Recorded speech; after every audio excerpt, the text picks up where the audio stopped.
In the alternate reality, a furious Chloe could no longer look at Max.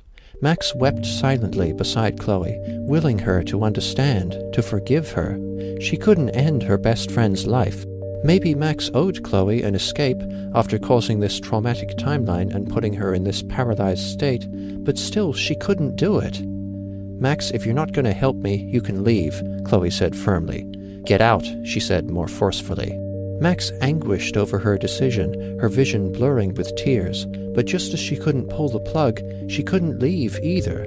The photo album was open on Chloe's lap. A happier time beamed up at them. This photo was the focal point of all these changes. Max figured she could enter the photo again and reverse the changes, but William would die again. Which was the worse outcome to bear? Max felt helpless, constrained. But then a different thought occurred to her. She wiped her eyes and felt a twinge of hope as she turned the pages. Chloe continued to stare indignantly into the far wall. Max found the photo of her and her best buddy Chloe dressed as pirates one sunny afternoon 5 or 6 years ago. Captain Chloe and her first mate Mad Max sailing the high backyard in search of treasure. Max choked up at the blissful memories. But this might be the key, she realized, holding up the photo. With her other hand, she took Chloe's hand. She knew Chloe couldn't feel it, but still she gave it a reassuring squeeze. "Chloe, I know you won't believe me, but I need to be honest with you," Max said, gently but imploringly. "I'm going to try to send us back in time." Chloe scoffed. Max's grip tightened, and she concentrated on the photo. Could she even send other people through time? As she focused on the pirate photo, she heard bright, merry sounds, clear as day, and felt herself drawn into this little snippet of time.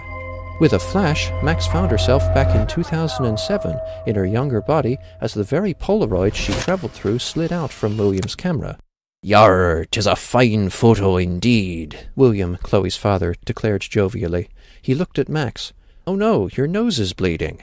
Max brought her finger to her nose. It came back with dabs of red. Her head throbbed and swam. That trip took a lot out of her. "Chloe, are you okay?" William said. Max gasped. "Chloe! Did it work? Was she back with her?" Chloe looked shocked and pale, and was shivering a little.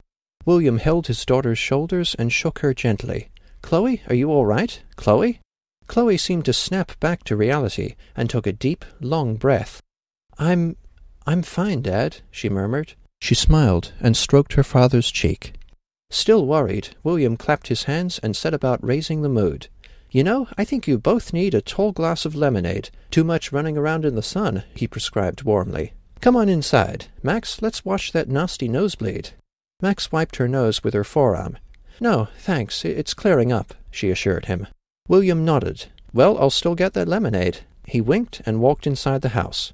Chloe stared around her surroundings, mouth agape in astonishment, then looked down at herself. She studied her hands, felt the warmth of the sun and the gentle caress of the wind. She clenched and flexed her fists, raised and stamped her feet, then opened her arms wide and swung them around as she broke into an enormous grin.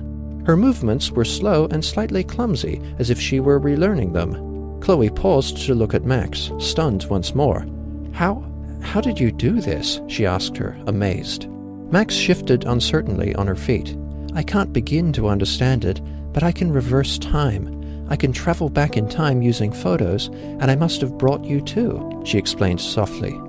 "This is great! Thank you so much!" Chloe exclaimed. She embraced Max, crying tears of joy, and they hugged tightly. They disengaged from the hug, and Chloe noticed hazy white borders behind the backyard fence. "What are those?" she wondered. Max shrugged. "I think they're like the boundaries of the event in the photo," she offered. There was a long silence. Chloe resumed swinging her arms. Max was acutely aware of her mind inside her past body, but could also feel her present body, empty and waiting years from now, on the brink of reshuffling from their actions in the pirate photo.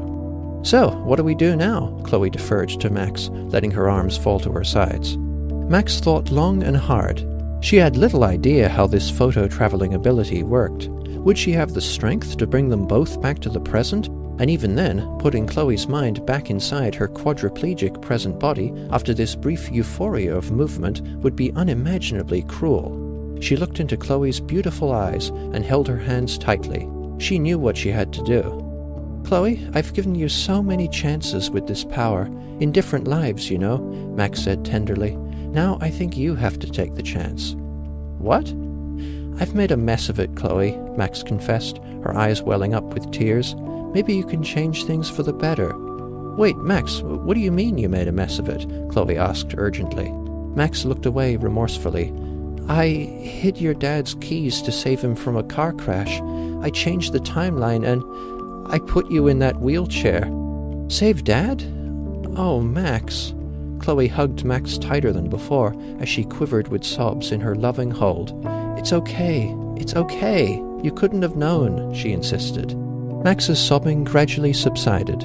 Her focus ability was still a mystery to her, like all of her newfound powers. Was there a duration involved in traveling through a photo? Her environment was slowly fading, and she could sense her loosening grip on the past. Chloe, I'm going back, Max said finally. Back to the future? They both laughed. The sound was a heavenly relief. Yeah, I'm going to leave you here, in the past. Max wiped her eyes once more. Make a better life for yourself when I couldn't, she said softly. Chloe radiated pride and gratitude and was tearing up herself.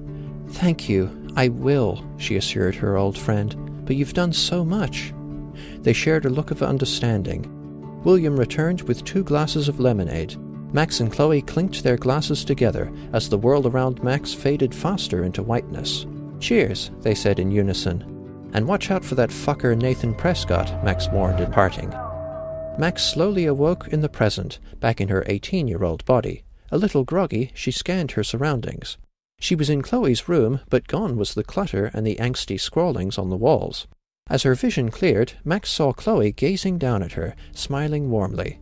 Chloe looked different. Her tattoos and piercings were absent, and she wore her hair long and tied back in a ponytail, but she still rocked that blue hair dye with flecks of purple, and there was hope in her eyes. She was like a perfect amalgamation of Chloe's. Max rubbed her eyes. Hi, she smiled back. Chloe helped Max to her feet. Is everything okay? A banal question, but Max had to know. Chloe hugged her old friend tight. Max, you gave me the best gift anyone's ever gotten. Thank you. She kissed her on the cheek. Though going through puberty again was a bit of a drag. They both chuckled at that. Chloe then walked to the door, a purposeful vigor in her step. Now let's go, Supermax, she declared briskly. We've got a lead to follow. Was Rachel still missing? What's the lead? Max queried. Guy named Frank Bowers, local drug dealer, Chloe explained. Don't you remember? Max shrugged sheepishly. Oh, right, there's you and you, Chloe realized. You last saw me a few seconds ago on your end, right? Max rubbed her sore temples. Yep. Anyway, Rachel knew Frank, so he might know what's happened to her, Chloe suggested. How about that? The more things stay the same, the more they change. Max and Chloe walked down the stairs, heading for the garage. William and Joyce were both at work. No sign of step-douche in this timeline, Max observed with satisfaction. So, no accident this time? Max asked carefully. No way, I never even took my driver's test, Chloe answered with a clever smirk. So how do you... Chloe opens the door, ushering Max inside, where an awesome motorcycle was waiting for them. Max grinned. This is so you. I know, Chloe said proudly. She patted Max on the back. You've got a lot of catching up to do, my friend. Hop on. As Max and Chloe sped off for the diner on Chloe's purring wheels, Max considered the other changes that may have emerged. What kind of person was she herself in this new timeline? Rachel was still missing. This was a sad constant in her travels. Was Kate okay? Heck, was Chloe still studying at Blackwell? And what of the oncoming storm? She'd face those possibilities when they come. But for now, as she held on to her dear friend, the wind in her hair, Max felt that the net result was hella rad.